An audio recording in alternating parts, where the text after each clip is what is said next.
Não, tá muito bom. Ai, meu Deus. Bom, vamos lá, vamos orar e vamos começar então. Senhor Deus, muito obrigado, Pai. Muito obrigado pela tua presença nas nossas vidas. Obrigado porque o Senhor é um Deus vivo que fala nos nossos corações. E obrigado, Deus, porque a sua misericórdia se renova a cada manhã. Obrigado, Deus, porque o Senhor é um Deus que se preocupa com todos nós, com o nosso dia a dia, com a nossa alimentação espiritual, com a nossa saúde, com a nossa família. E Deus, nós estamos aqui em obediência ao Senhor, nós estamos aqui porque nós te amamos, porque nós queremos te buscar em primeiro lugar, porque nós queremos declarar o nosso amor a ti, o nosso amor à tua palavra. E nós clamamos mais uma vez, Senhor, perdoa os nossos pecados, lava-nos, Pai, do nosso orgulho, do nosso egoísmo, da nossa falta de humildade, da nossa idolatria, Senhor. Muitas vezes nós amamos mais outras coisas do que o Senhor. Por isso, Senhor, tira todo o pecado de nós, limpa o nosso coração, para que possamos experimentar a sua nuvem de glória, Pai, a sua presença nas nossas vidas. Fala conosco mais uma vez, molda nosso coração, molda as nossas vidas. Nós precisamos tanto de Ti, Pai. Que seríamos de nós sem o Senhor? Nós estaríamos completamente perdidos no mundo, Pai.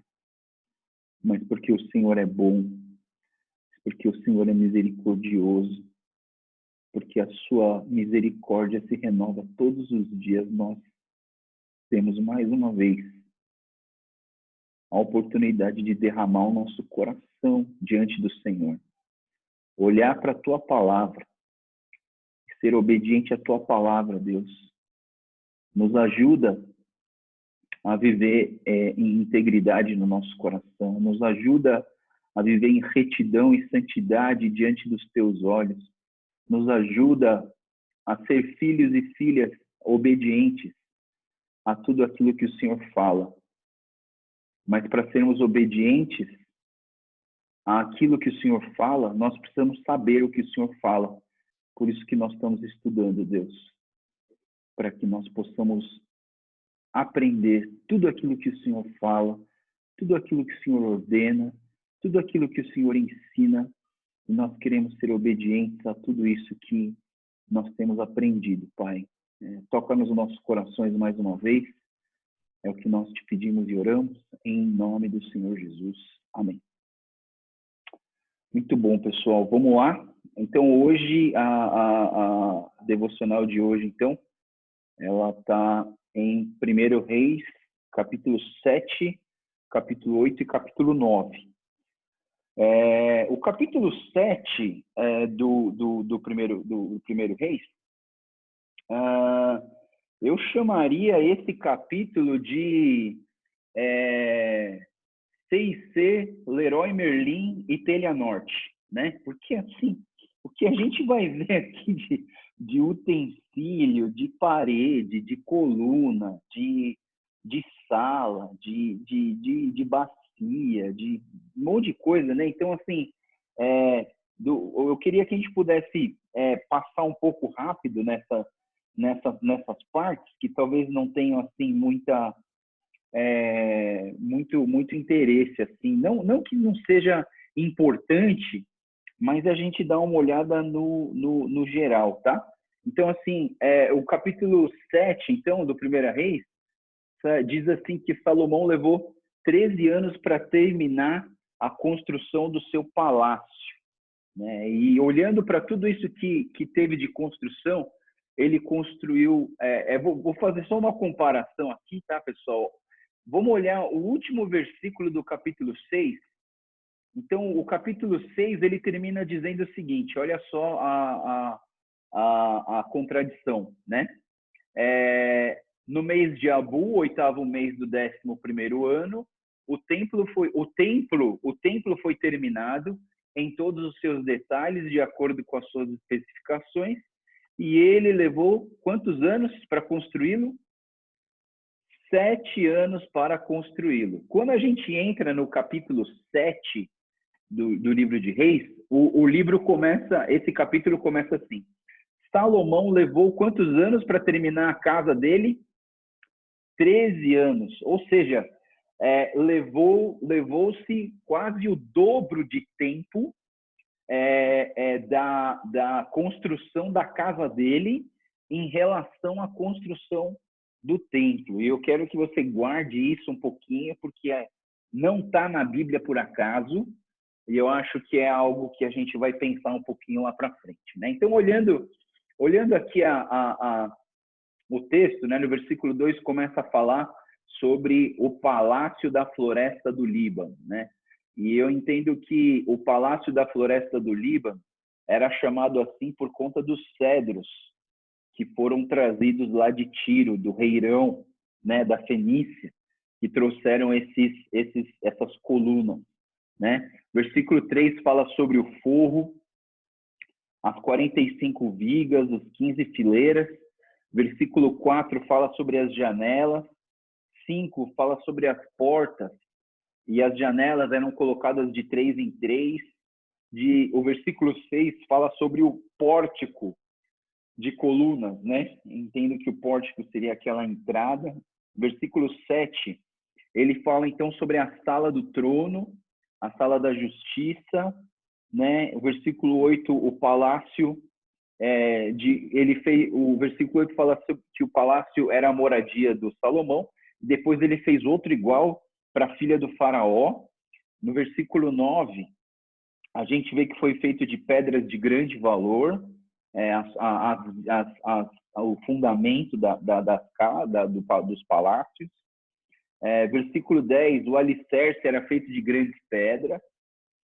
O versículo 11 fala da parte de cima das pedras eram melhores do que as da parte de baixo. Versículo 12, né, fala sobre o grande pátio, que tinha 3 camadas de pedras lavradas, né? Beleza, aí a gente vem para o versículo 12, né?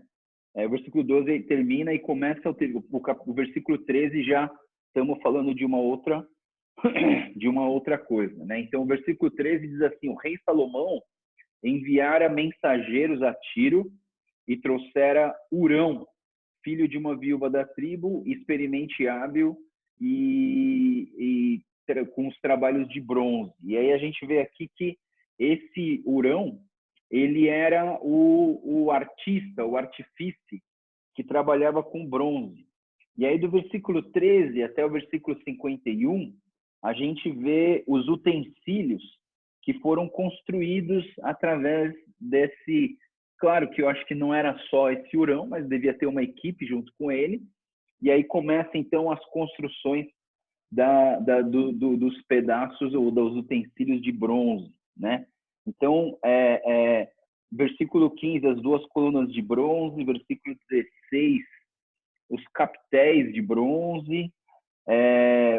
No 17, a gente vê os conjuntos de correntes. Os 18 faz o formato de romã. 19, o formato de lírio que tinha ali na coluna. O 20 fala dos 200 romãs, tudo de bronze, tá, pessoal, que eles estão fazendo. Os nomes, no versículo 21, ele deu nome para as colunas, né? Uma coluna chamava Jaquim e a outra coluna chamava Boá. Versículo 22, acaba de se construir as colunas. E o 23, ele constrói o tanque, que em algumas versões mais antigas é chamado de mar, né? E aí elas são os tanques de bronze, eles deviam ser bem grandes, né? O versículo 25, então ele fala sobre o tanque. Eu acho, só olhar um pouquinho para o versículo 25, que diz que o tanque ficava sobre 12 touros, 3 voltados para o norte, 3 voltados para o oeste, 3 para o sul, 3 para o leste, e ficava em cima deles, e as pernas traseiras dos touros eram voltadas para o centro. Então, ainda não quero fazer nenhuma analogia a essas coisas, mas era o tipo de construção que o Salomão fez na casa dele, no palácio, né? Versículo 28, a gente vê os carrinhos, né, que eram feitos. Eu não sei explicar, mas tem uma foto depois eu mostro para vocês, mas tem uma foto que o livro fala, o comentário mostra alguns utensílios do Palácio do Salomão, né? De 29 a 30, a gente vê que foram feitas as rodas, os eixos desses carrinhos. O 31, 36 fala sobre a confecção dos querubins, né?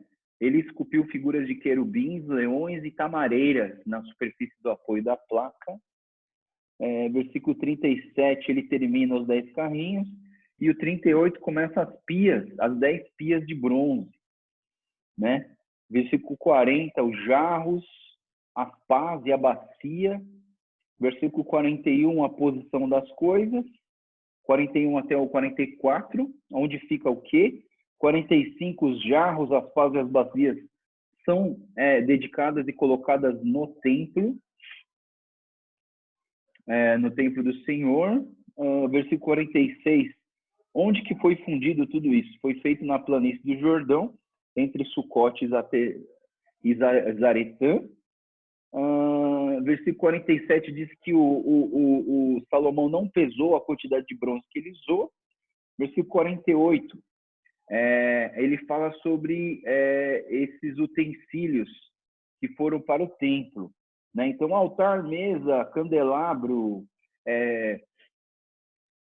incensário, tigela, todas essas coisas foram para o templo, eles eram feitos de ouro, né? Esses utensílios. Versículo 50, a primeira vez ele vai falar aqui sobre a sala interna, que é o lugar santíssimo, que é o Santo dos Santos. E o 51 finalmente conclui ele falando que todas as coisas que Davi, o pai dele, consagrou para Deus foram colocadas no templo. Tá, vamos trazer uma lição aqui dentro desse capítulo 7, porque eu entendo assim que todo esse capítulo 7, fazendo uma análise com o final do capítulo 6, que eu falei para vocês que o templo do Senhor foi concluído em 7 anos, e o palácio do rei, do Salomão, foi construído em 13 anos, ou seja, quase o dobro do tempo, né? Então, assim, o que nos leva a pensar, e que alguns comentaristas trazem, né, é que, olhando para isso, gastou-se mais tempo com o benefício próprio do Salomão do que com um investimento no templo, né? E isso trata de uma questão em relação a uma questão da negligência do que é de Deus e um exagero naquilo que é nosso, né? Então, assim, vamos dizer assim, se em 20 anos, né?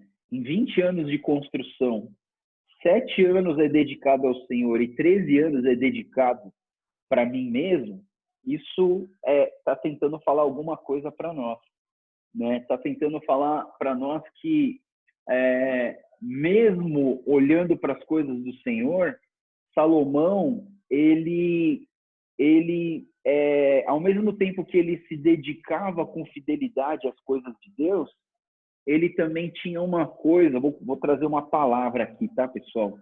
Uma coisa chamada avareza, que é essa coisa de você querer as coisas só para você. E às vezes eu entendo que a avareza não é só esse egoísmo exagerado e pecaminoso de querer as coisas só para mim. Mas não. Eu entendo que muitas vezes na nossa vida a gente não busca a Deus como ele deveria ser buscado. A gente não investe nas coisas de Deus como deveria ser investido. Nós, às vezes, a nossa desculpa é essa. A nossa desculpa é assim: pô, Deus, mas você é dono de tudo, né? Então eu não preciso ficar te dando nada, eu não preciso me dedicar a nada assim, porque, afinal de contas, o Senhor é dono de tudo, né? Ou aquela frase, assim, não, mas tudo é teu, Deus. Então, assim, tudo que eu fizer aqui é teu, né? Mas, na verdade, a gente faz muita coisa sem ter Deus em primeiro lugar nas nossas vidas.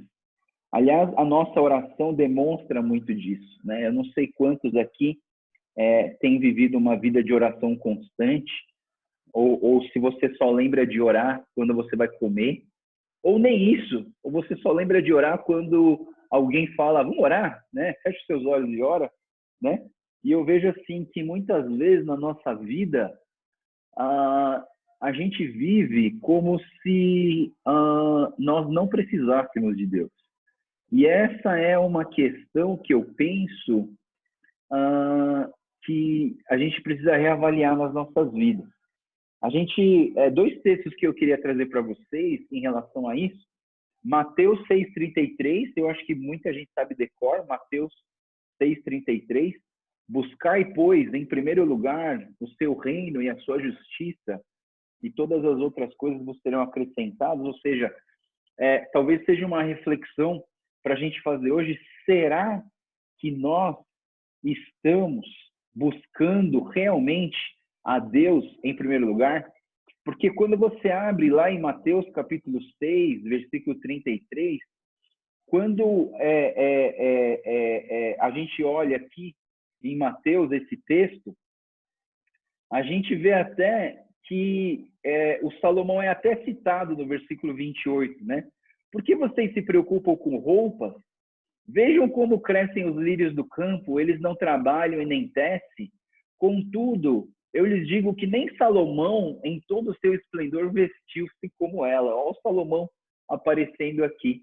E no versículo 33 ele fala, busquem, pois, em primeiro lugar o reino de Deus e a sua justiça, e todas essas coisas vos serão acrescentadas. Portanto, não se preocupem com o amanhã, pois o amanhã se preocupará consigo mesmo, basta cada dia o seu próprio mal, né? Eu sei que para muitas pessoas essa quarentena, esse período de Covid-19 não tem sido tão preocupante, talvez a nossa preocupação seja ficar em casa, mas eu vejo que muitas pessoas estão preocupadas com seu emprego, estão preocupadas em como que a gente vai pagar as contas, estão preocupadas em como que vai pagar condomínio, como que vai pagar a escola das crianças, como que vai pagar funcionário.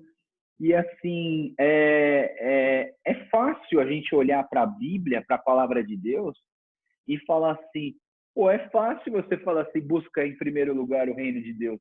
Eu tenho tanta coisa para me preocupar e eu vou buscar as coisas de Deus em primeiro lugar. Mas eu vejo o seguinte, se nós entendêssemos que Deus, ele é capaz de todas as coisas, se nós entendêssemos que Deus é o mais importante, o mais valoroso para nós, nós buscaríamos a Deus. Quer dizer, não precisa, claro que você não precisa ficar pensando, sabe, olhando e lendo a Bíblia 24 horas por dia, né?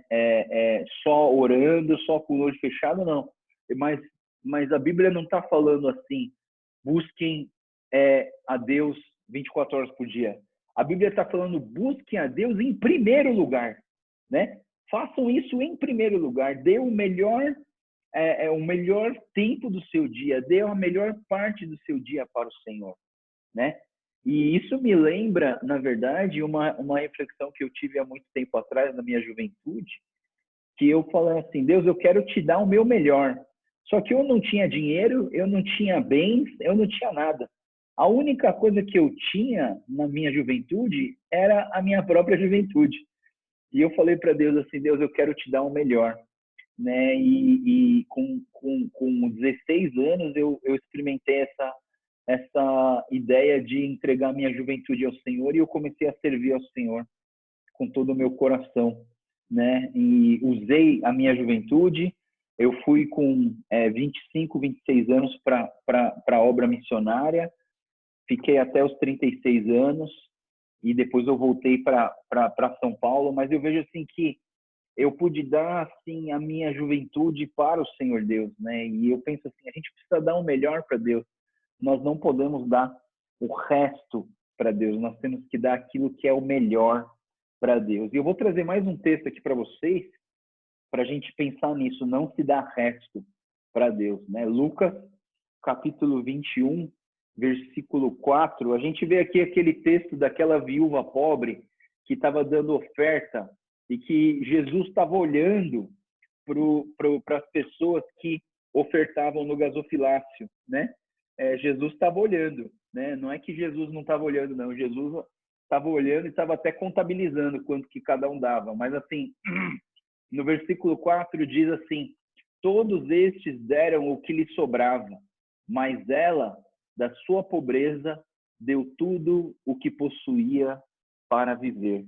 E eu vejo aqui algo importante na nossa vida cristã, que nós precisamos talvez prestar mais atenção, que é o que você tem dado ao Senhor, o do seu tempo, do seu pensamento, do seu dinheiro, do seu, do seu trabalho.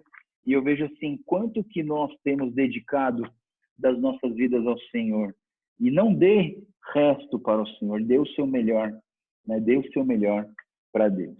Então vamos lá, vamos voltar para Reis, 1 Reis, capítulo 8 agora, tá? 1 Reis, capítulo 8, e aí no 1 Reis, capítulo 8, a gente vai ver alguns blocos grandes, né? Esse capítulo aqui é bem grande, tem 66 versículos, mas a divisão deles é mais ou menos assim. Primeiro, a arca tá vindo para o templo. Então, do versículo 1 até o versículo 6, a gente vê essa vinda da arca para o templo de Salomão e a festa que se fez, essa alegria de trazer a arca para o templo e como que ela foi realizada. E a gente vê que no versículo 10, nossa, como que aconteceu? O versículo 10, a gente vê aqui uma coisa importante. Quando os sacerdotes se retiraram do lugar santo, uma nuvem encheu o templo do Senhor, de forma que os sacerdotes não podiam empenhar o seu serviço, pois a glória do Senhor encheu o templo, né? E a gente vê aqui que a glória do Senhor está entrando no templo, né? E isso é um fato importante dentro desse texto. Vou voltar para ele daqui a pouco, tá? Do versículo 12 até o versículo 13, a gente vê então aqui os ritos de dedicação e um hino de adoração, né? A gente vai para o 12, a gente vê Salomão dizendo assim: o Senhor disse que habitaria numa nuvem escura.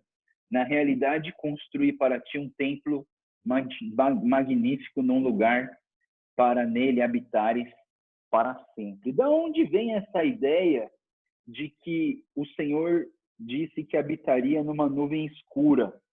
Vamos lá. Êxodo, capítulo 20, versículo 21. Êxodo, calma aí, que está grande aqui. Êxodo, capítulo 20, versículo 21, a gente vai ver que lá no Êxodo, ali, nas palavras do Senhor, dos mandamentos, diz o seguinte assim: mas o povo permaneceu à distância, ao passo que Moisés aproximou-se da nuvem escura em que Deus se encontrava, né? Então, assim, essa nuvem escura, ela representa aqui a presença de Deus, e a presença de Deus não sei, né? Eu vou trazer minha interpretação, não que seria uma nuvem escura, mas uma nuvem densa, opaca, que você não conseguia ver nada lá dentro, né? Então, assim, essa nuvem de glória encheu o templo, e o versículo 12, 13, o Salomão, então, ele está falando sobre essa nuvem escura que o Senhor disse que habitaria, que seria essa nuvem da presença de Deus, onde Moisés recebeu os mandamentos, onde na presença de Deus, Moisés, Ele tá com fome. ele... Não existe isso, ele não fica com fome. Calma aí, É Karina, comer e pronto. seu microfone está aberto. Ai, tá aberto. Peraí. Tá bom. Então, a gente vê aqui que a presença de Deus está entrando e Salomão faz esse rito de dedicação e de adoração. Versículo 14 até o versículo 20, a gente tem uma divisão aqui que seria uma bênção e o discurso de Salomão, né? Então, o versículo 14 diz que o rei virou-se e abençoou toda a Assembleia de Israel que estava ali em pé. Então, assim, foi uma bênção que Salomão deu ao povo, às pessoas que estavam lá. E o versículo 15 começa, então, uma declaração de Salomão: bendito seja o Senhor Deus de Israel, que com a sua mão cumpriu o que prometeu, com a sua própria boca, a meu pai Davi, quando lhe disse, desde o dia em que tirei o povo de Israel. E aí começa, né, o que eu vejo aqui, começa uma oração de dedicação, uma oração que Salomão faz. Versículo 22. Calma aí, deixa eu voltar aqui. Isso. Então, assim, do versículo 22 até o versículo 53, a gente vê uma oração de Davi. E aí eu vou fazer uma coisa que eu que fiz aqui sozinho, mas assim, não baseei muito em comentários, mas eu fiz uma divisão de temas de oração que Salomão está fazendo aqui nessa divisão, nessa oração. Então, essa oração de dedicação, que começa no 22, ela começa assim: depois Salomão colocou diante do altar do Senhor e diante de toda a Assembleia de Israel, levantou as mãos aos céus e orou. Então, desse versículo 23 até o 24, eu vejo que é uma oração de adoração. O Senhor Deus de Israel, não há Deus como tu acima dos céus, nem debaixo da terra. Tu guardarás a tua aliança de amor com os teus servos. Então, assim, do 23 até o 24 é uma oração de adoração.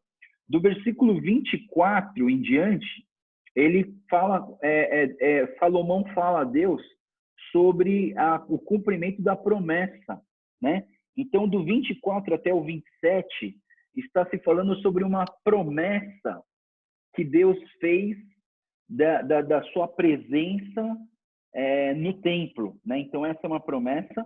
Do versículo 28, né? Até o versículo 27 faz essa pergunta, né? Eu já vou voltar a essa pergunta, mas a pergunta é: será possível que Deus habite na terra, né? E aí, assim, na verdade é uma pergunta retórica, uma pergunta que a gente já sabe a resposta, onde a gente vê que Deus queria morar em algum lugar, né? E ele está falando que vai morar no templo, né?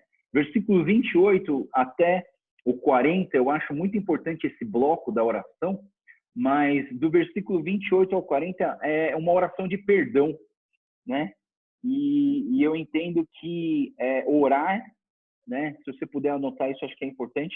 Orar implica em confissão de pecados, né? Orar implica em confissão de pecados. E do 28 até o 40, a gente vê aqui Salomão trabalhando dentro da sua oração essa questão do pecado, dos erros, né, cometidos, de o povo ser derrotado pelos inimigos.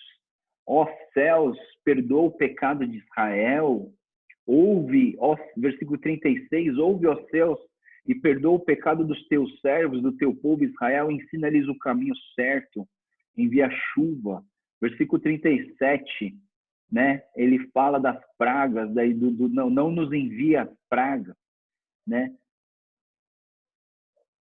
Versículo 39, perdoa e age, trata cada um de acordo com o que merece, né? Então, até o 40, a gente vê aqui que Salomão, ele dentro da sua oração, ele trabalha uma oração voltada para o perdão.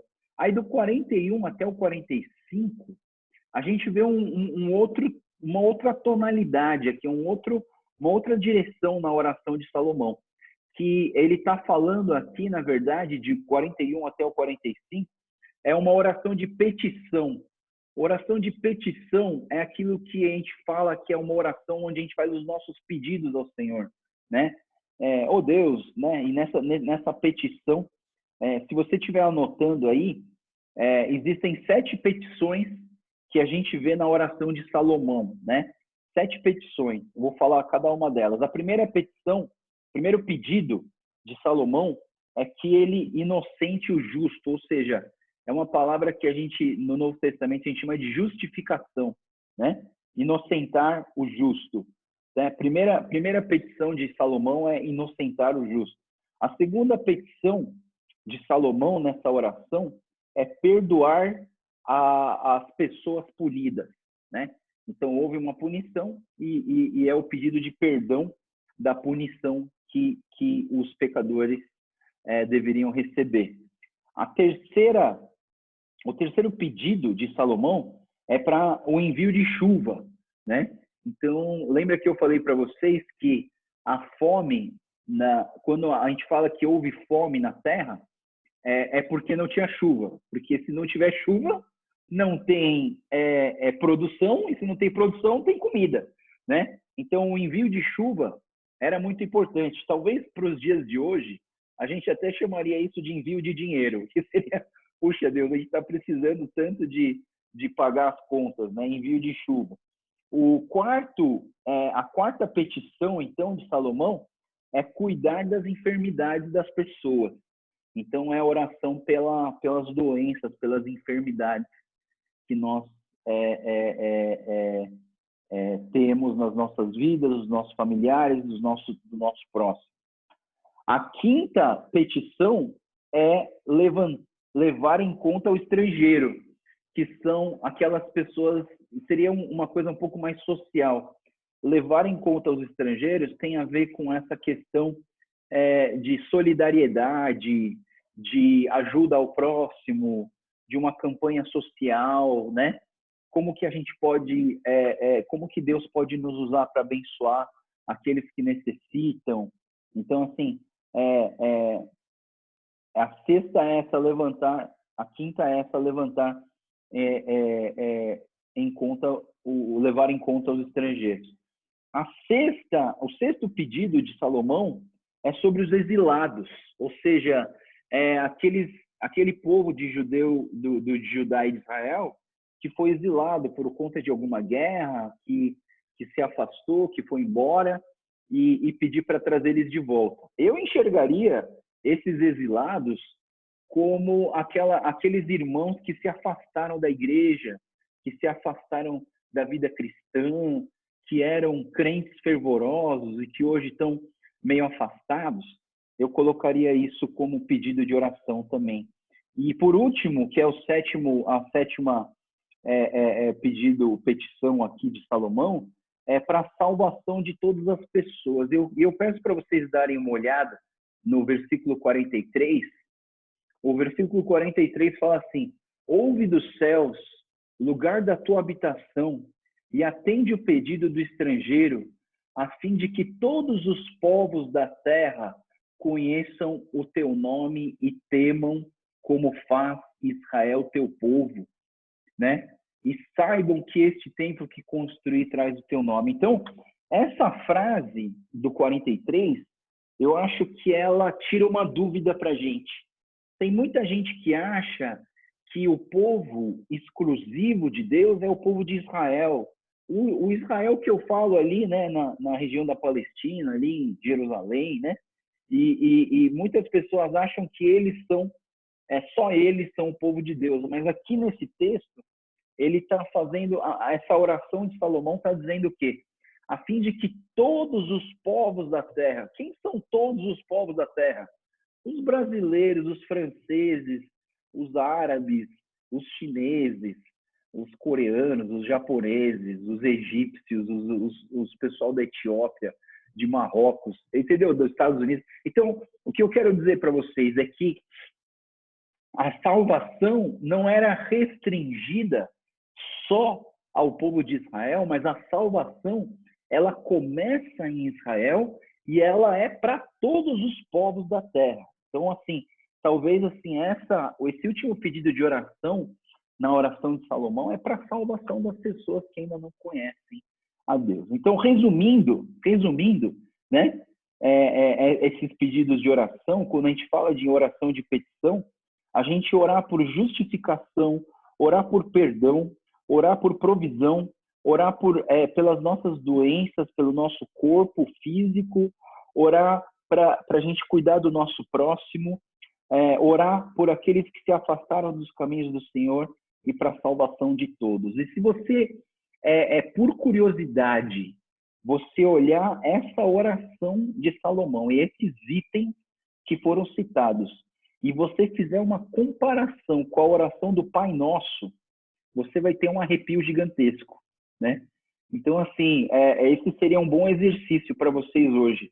Comparar essa oração, eu sei que é longa, mas a oração de Salomão com a oração do Pai Nosso, a oração que Jesus ensinou o povo a orar. A oração do Pai Nosso é um resumo dessa ideia, né, de como se deve orar, né? Então, na nossa oração, precisa haver essa questão da adoração, a questão das promessas, a questão do perdão, a questão da petição, a questão da justiça de Deus, né? O versículo 53, vem comigo aqui no versículo 53, ele diz assim: pois tu os escolheste dentre todos os povos da terra para serem a tua herança, assim como declaraste por meio do teu servo Moisés, quando tu, ó soberano Senhor, tiraste os nossos antepassados do Egito. Então, existe uma declaração de pertencimento.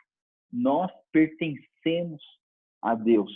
O versículo 54, então, termina essa oração que Salomão está fazendo e começa aqui uma outra oração, é uma oração de consagração, é uma oração de entrega e também algumas advertências para com o templo. Então, no 54, a gente vê aqui, quando Salomão terminou a oração e a súplica ao Senhor, levantou-se diante do Senhor, onde tinha se ajoelhado e estendido as mãos ao céu, né? Então, assim, olha só, postura de oração, né? Como que a gente ora, né? Eu lembro de uma irmãzinha muito querida da igreja que falava que aprendeu que a gente precisa orar de joelhos, né?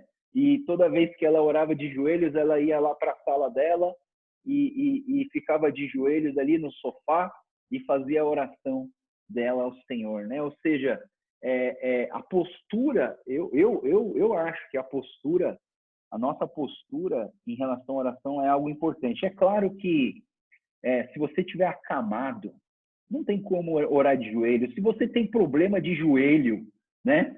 Se você já fez cirurgia no joelho, não tem como orar de joelhos, né?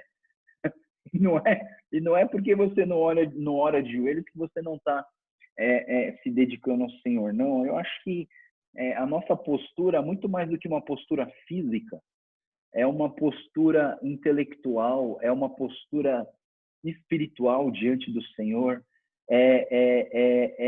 se humilhar perante a presença do Senhor. Só o fato de a gente fechar os nossos olhos e abaixar a nossa cabeça já é uma postura de humildade perante ao Senhor, né? Então, do 54 até o 61, a gente vê que Salomão está fazendo uma dedicação, uma consagração ao templo, né? E ele faz essa consagração e ele também faz uma advertência, né? Versículo 61, olha comigo, pessoal, no versículo 61, ele diz assim: mas vocês tenham um coração íntegro para o Senhor, o nosso Deus, e se viverem por seus decretos e obedecerem os seus mandamentos, como acontece hoje, né? Então, mais uma vez, a gente vai ver isso várias vezes, pessoal. O que é mais importante, né? Os detalhes do templo ou viver uma vida de obediência, né? O que é mais importante aqui de tudo isso que a gente tem visto?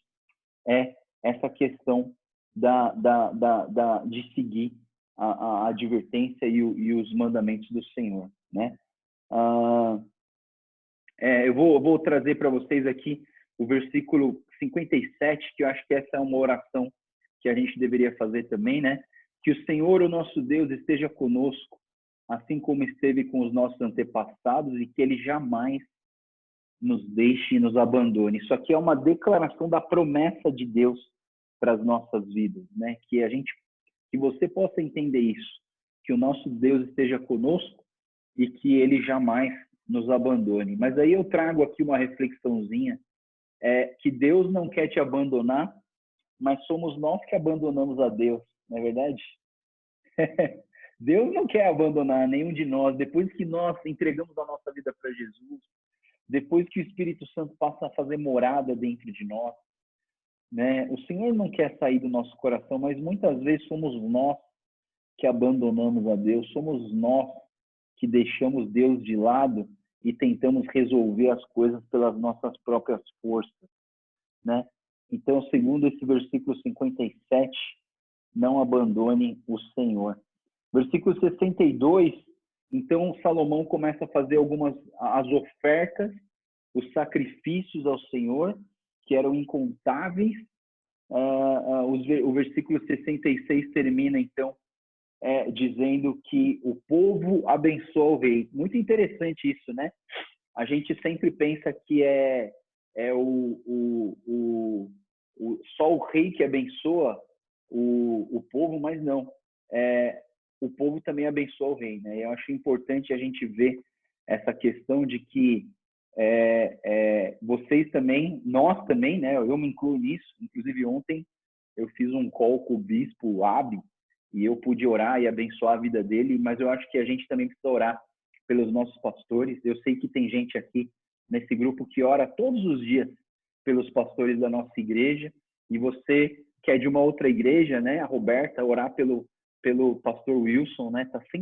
Que a gente possa estar sempre orando pelos nossos pastores, pelos nossos líderes, né? E pedindo a bênção do Senhor para os nossos líderes. Vou fazer um abre parênteses aqui. Olhando para essa nuvem de glória que entrou dentro do templo, eu queria que a gente pudesse pensar um pouquinho sobre a presença de Deus nas nossas vidas, né?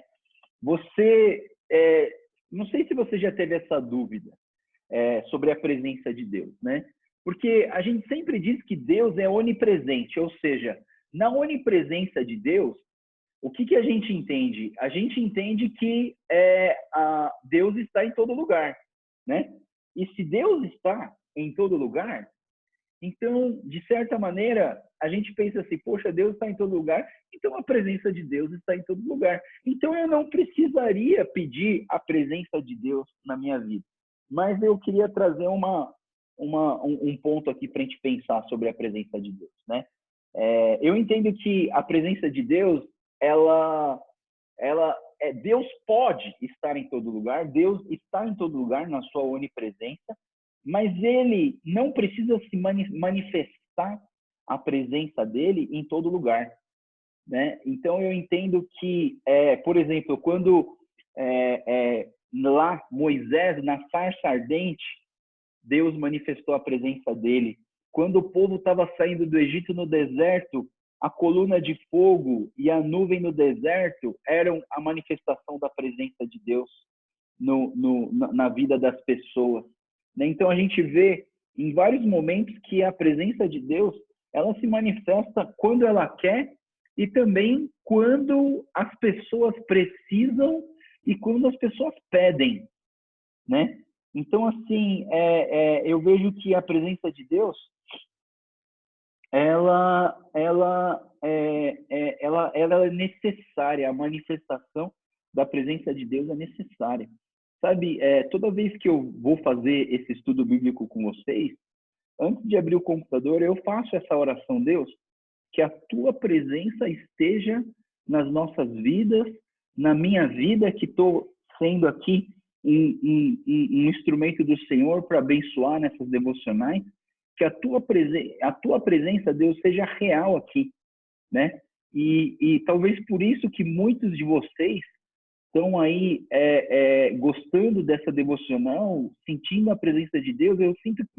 Eu entendo que é uma manifestação da presença de Deus nas nossas vidas, e a gente está vendo algo novo na nossa realidade de vida cristã e até na nossa realidade de igreja, porque Deus pode nos abençoar até olhando para frente de uma tela, da tela do seu celular, da tela do seu computador, até na frente de uma tela, de uma caixa de som, nós podemos receber e experimentar a presença de Deus. Por quê? Porque o mesmo Deus que está aqui na minha casa, o mesmo Deus está aí na casa da tia Nair, está na casa da Sandra, está na casa da Maria Helena, está na casa da Alice, está na casa do Kenji, está na casa de todos nós.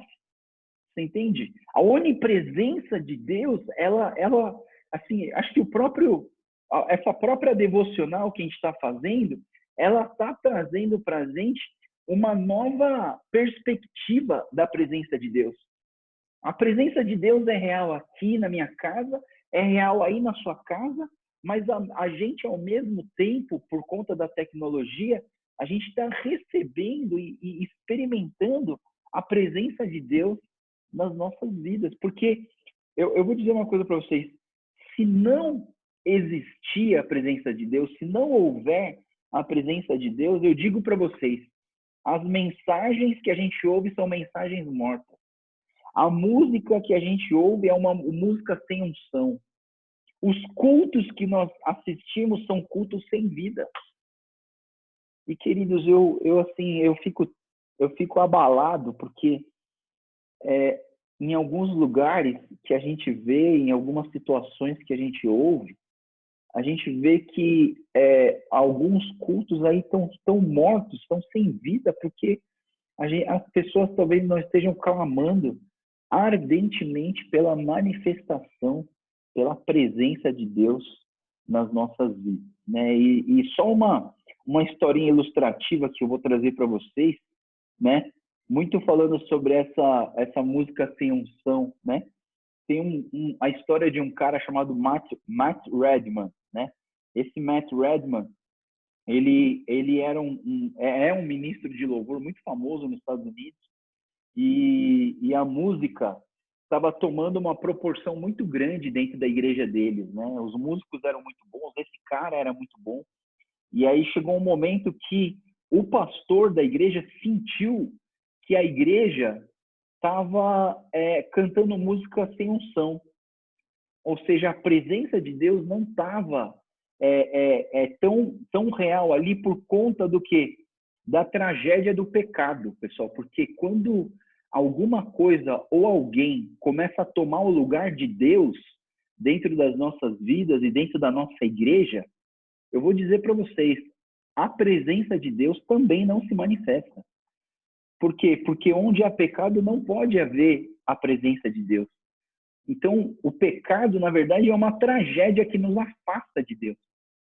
Então, você quer experimentar a presença de Deus? Em primeiro lugar, você precisa pedir para Deus sondar o seu coração, ver se há em você algum caminho mau, ver se há algum pecado na sua vida. Peça perdão ao Senhor e clame pela presença. Porque nessa igreja desse Matt Redman, o pastor simplesmente falou assim: olha, enquanto nós não pedimos perdão dos nossos pecados, não vai ter mais música dentro da nossa igreja. E o camarada ficou alguns meses sem louvor dentro da igreja, sem a música na igreja dele. Até que um dia esse Matt Redman, chorando, quebrantado, Deus deu uma música para ele, que era uma música chamada The Heart of Worship, o coração de adoração. E aí essa música, The Heart of Worship, fez toda a diferença dentro dessa igreja, porque essa música, ela fala que nós temos que ter um coração de adoração. Tudo que nós falamos, tudo que nós cantamos é para glorificar o nosso Deus. E voltando aqui para o versículo 27, quando fala sobre a promessa de Deus nas nossas vidas, né? A gente vê aqui que dentro dessa promessa existia a promessa dessa presença de Deus dentro do templo. E eu queria fazer essa relação entre o templo e a nossa vida. Por quê? Porque quando você vai lá, né? Vamos lá para 1 Coríntios, capítulo 3, versículo 16. Vou te dar 2 versículos. 1 Coríntios, capítulo 3, versículo 16, ele vai dizer o que para nós? Né? Ele diz assim: vocês não sabem que são santuário de Deus e que o Espírito de Deus habita em vocês? E aí a gente vai lá para o capítulo 6 de 1 Coríntios também, capítulo 6, 19, e a gente vê a palavra dizendo que acaso não sabem que o corpo de vocês é santuário do Espírito Santo que habita em vocês e que lhes foi dado por Deus e que vocês não são de si mesmos, né? Então, assim, a gente olha para isso e entende que o templo, toda vez que você entender e olhar para o templo, a gente precisa entender que o templo hoje, esse templo que Salomão está construindo, esse templo que está sendo dedicado ao Senhor, né? Esse templo hoje somos nós. E a grande causadora da morte de Estevão, em Atos capítulo 7, foi porque Estevão, ele estava tentando ensinar e falar para os religiosos, os mestres da lei, que o templo hoje somos nós e que Deus não quer habitar em coisas feitas por mãos humanas, mas Deus quer habitar em nós. E quando nós entregamos a nossa vida ao Senhor Jesus, o Espírito Santo passa a habitar em nós, ele passa a morar em nós. Então, sempre que nós lemos no texto que o pedido de que Deus more para sempre nas nossas vidas, a gente vê que, na verdade, esse lugar onde Deus quer morar para sempre não é o templo de Salomão, não é o templo do Edir Macedo, não é a Igreja Metodista da Vila Mariana, mas somos nós. Nós somos o templo do Senhor. E a gente não pode perder isso de vista. Então, toda vez que você, quando a gente estudar e olhar para o templo, nós precisamos olhar aqui, entendendo que o templo somos nós. E aí um exercício muito bom para você seria essa oração que Salomão está fazendo para o templo. Tenta colocar a sua vida como templo do Senhor. E você vai ver que muita coisa vai fazer sentido, porque nós somos hoje o templo do Senhor. Amém? Vamos lá para o capítulo 9, né? 1 Reis, capítulo 9. E o capítulo 9, então, fala dessa aliança que Deus faz com Salomão, e talvez essa aliança que Deus faz com o templo, e, mais uma vez, que vocês possam estar fazendo sempre essa comparação e essa direção de que o templo somos nós, tá? Então, assim, Salomão acaba de construir o templo do Senhor no versículo 1. Versículo 2, o Senhor apareceu a segunda vez como lhe havia aparecido em Gibeon. Lembra que Salomão teve um sonho, né? E Deus teve, Salomão teve um encontro com Deus no seu sonho, e Deus falou com Salomão ali naquele sonho, e da mesma maneira Deus está aparecendo de novo para Salomão. Versículo 3, então começa a fala de Deus. O Senhor disse: ouvi a oração e a súplica que você fez diante de mim, consagrei esse templo a você, que você construiu, para que nele habite o meu nome para sempre, e os meus olhos, o meu coração estejam nele para sempre. Olha, pessoal, sempre que se você olhar para isso, e toda vez que falar, sabe, essa palavra templo, você entender que é você vai olhar o texto de uma outra maneira. Você vai ler assim: ouvi a oração da súplica que você me fez diante de mim, consagrei, vou colocar o pastor Joel, que você construiu para que habite nele o teu nome para sempre, os teus olhos, o teu coração estejam nele para sempre. Você entende que sempre que a gente olhar para o templo, nós temos que olhar hoje no Novo Testamento, então, nós temos que fazer essa reflexão de que nós somos o templo de Deus, onde Deus quer morar. Versículo 4.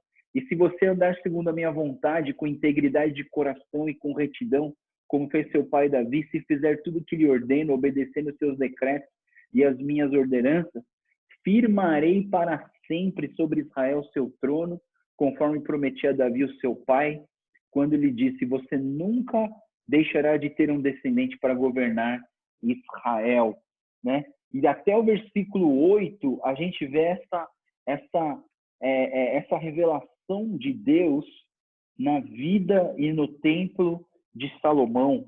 Versículo 8, né? Embora esse templo seja imponente, todos os que passarem por ele ficarão espantados e perguntarão, por que o Senhor fez uma coisa dessas com essa terra e esse templo? Ou seja, se você não obedecer aos mandamentos de Deus, como diz o versículo 7, desarraigarei Israel da terra que lhe dei. Desarraigar significa tirar as suas raízes. Arraigar vem da raiz, da palavra raiz, né? Então, assim, se você desobedecer, se você te desviar, eu tirarei Israel da terra que lhe dei, né? E essa é a promessa de Deus. Então, muitos perguntam, né?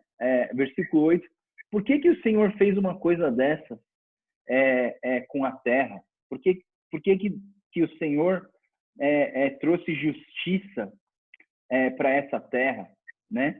Então, eu vejo que a gente precisa tomar esse cuidado, né, de não desobedecer o templo, de não desobedecer, aliás, o templo, de não desobedecer a Deus, de não se desviar do caminho do Senhor, porque se a gente se desviar do caminho do Senhor, o Senhor não pode abençoar e cuidar de nós, e esse abandono do Senhor, do versículo 8, né, e versículo 9, né, o versículo 8 fala, por que o Senhor fez uma coisa dessa? E a resposta do Senhor é, porque abandonaram o Senhor, o seu Deus, né? Então, assim, é o que eu falei para vocês no capítulo anterior. Deus não quer sair do seu lado, Deus não quer deixar de habitar no seu coração, mas se você se desviar do Senhor, se você abandonar o Senhor, você vai ficar abandonado, né? Porque eu entendo o seguinte, que dentro do amor de Deus e da liberdade que Ele nos dá, nós não... Deus não obriga a gente a aceitá-lo como Deus. E porque Ele não nos obriga, e porque você tem essa livre escolha, essa escolha na sua vida de estar com Deus ou de abandonar a Deus, então isso é um reflexo do amor de Deus nas nossas vidas. Ele te dá a liberdade de você escolher. Então a sua escolha determina os teus caminhos, a tua escolha determina o seu destino. Então, assim, tenha sabedoria para escolher as coisas certas. Tenha sabedoria para escolher sempre a Deus em primeiro lugar. Busque a Deus em primeiro lugar e todas as outras coisas serão acrescentadas. Nós precisamos ter esse tipo de approach, de entrada na presença de Deus e de falar com Deus, né? Então, o versículo 10 fala que depois de 20 anos, durante os quais construiu esses dois edifícios, que eram os palácios e o templo do Senhor, o rei Salomão deu 20 cidades da Galileia a Irão, e o rei de Tiro, e ele havia fornecido, porque ele tinha fornecido toda a madeira e pinho que ele precisou. Mas no versículo 12 fica um negócio esquisito, porque o rei de Tiro não gostou, né? que na verdade, quando ele dá esse nome, Cabul, né? O versículo 13 diz que ele chamou a terra de Cabul. Essa palavra Cabul significa terras improdutivas, né?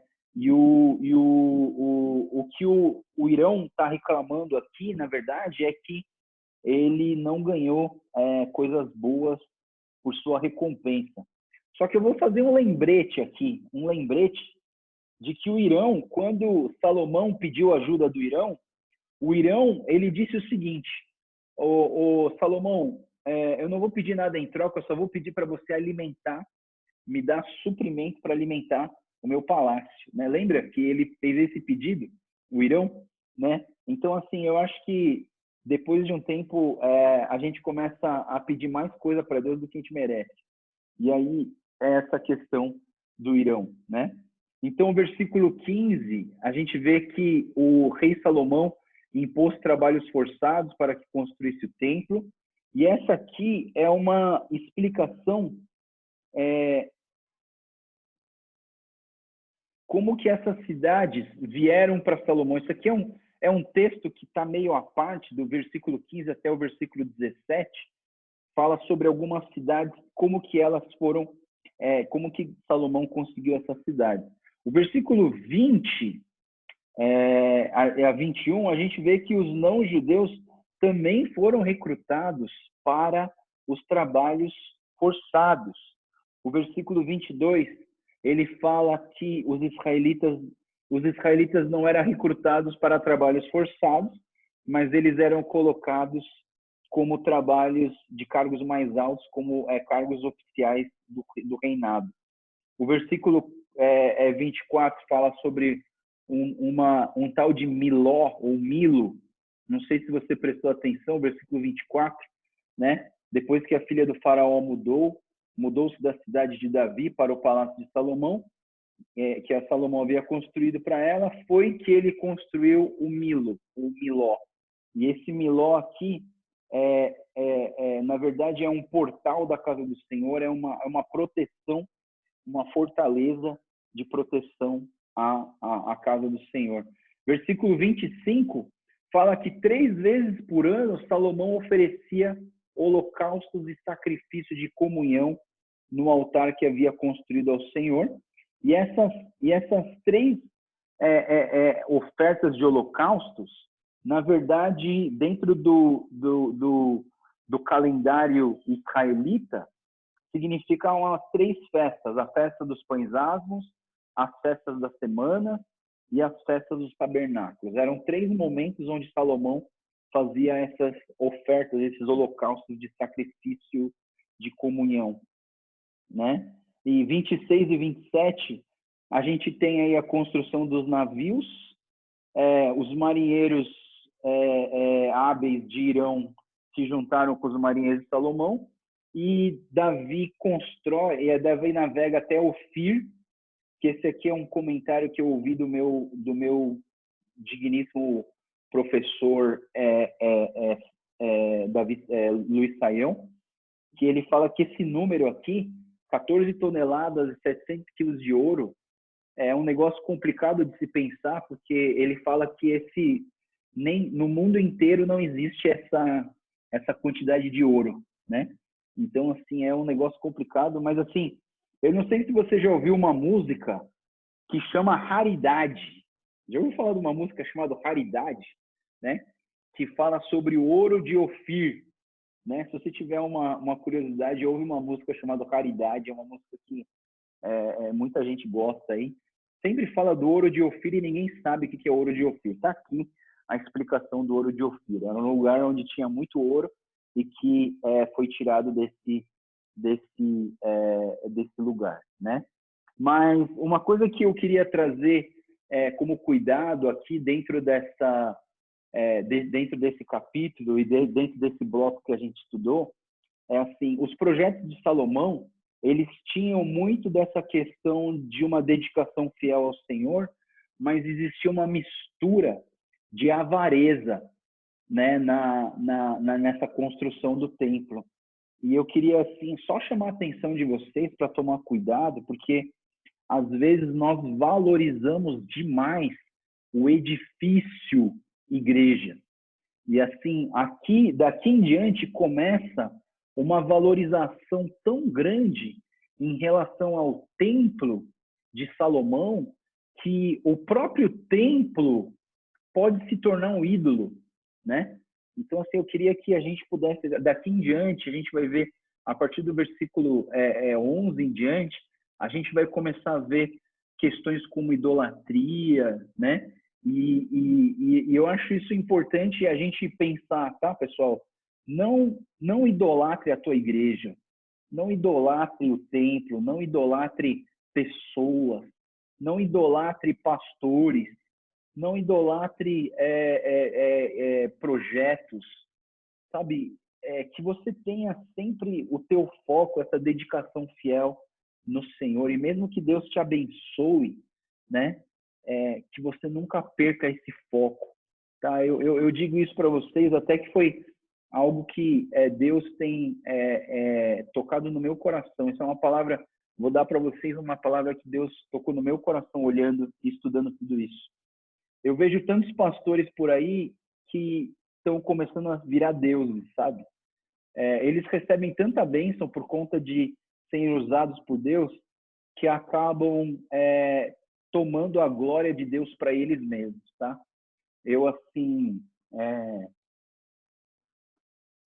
eu quero, assim, diante do Senhor mesmo, e pedir oração para vocês, né? Que vocês me ajudem a nunca roubar a glória do Senhor para mim, né? Eu sei que o que eu faço não é tão grande assim aos olhos da sociedade, né? Mas assim, eu penso que eu não quero nunca me desviar dessa ideia de que eu sou um simples canal do Senhor para abençoar a vida das pessoas, e que e se um dia eu chegar a me orgulhar, a roubar a glória do Senhor por conta do ministério pastoral, do ministério de liderança, né? Eu até peço para os irmãos estarem orando por mim para que eu tenha cuidado comigo mesmo, sabe? Porque um dos maiores inimigos que todo líder tem é a carne, é ele mesmo, né? Você achar que você é especial, que você, sabe, é maior do que alguma coisa, é mais importante do que Deus, e que se não tivesse eu, Deus nunca ia conseguir fazer um negócio desse, né? Então, assim, eu vejo que a gente precisa voltar para essa questão de por Ele, para Ele, né? Por meio dele que são feitas todas as coisas. Não somos nós que fazemos, mas é a presença de Deus em nós. Amém? Acabamos aqui a devocional de hoje. Se alguém tiver alguma pergunta, alguma dúvida nesse texto, pode abrir o seu microfone e fazer a pergunta que você quiser. Alguém tem alguma dúvida? Pastor, para que era o tanque tão suntuoso no palácio? Tia, tem muitas coisas aqui, se você for perguntar para que era o candelabro, para que era a pá, para que era a romã, para que era... tinha tanto enfeite na coluna, né? Eu não vou saber explicar exatamente todas essas coisas, não, porque são muitos itens, e eu também não fiquei olhando para isso. Eu acho que quando se estuda os utensílios do templo, eu acho que aparecem alguns porquês de todas essas coisas, né? Mas eu realmente, tia, não vou saber te explicar o porquê do mar, porque é a bacia, é muita coisa, tia, é muita coisa mesmo. E eu não sou, eu posso até perguntar, ver se eu encontro alguma razão dessa bacia aí, mas tem muita coisa aqui que, como explicar isso, eu não sei, tá bom? Legal. Fica aí, tia. De repente, se você achar pesquisar alguma coisa no Google aí e achar, você me fala. Alguma outra dúvida?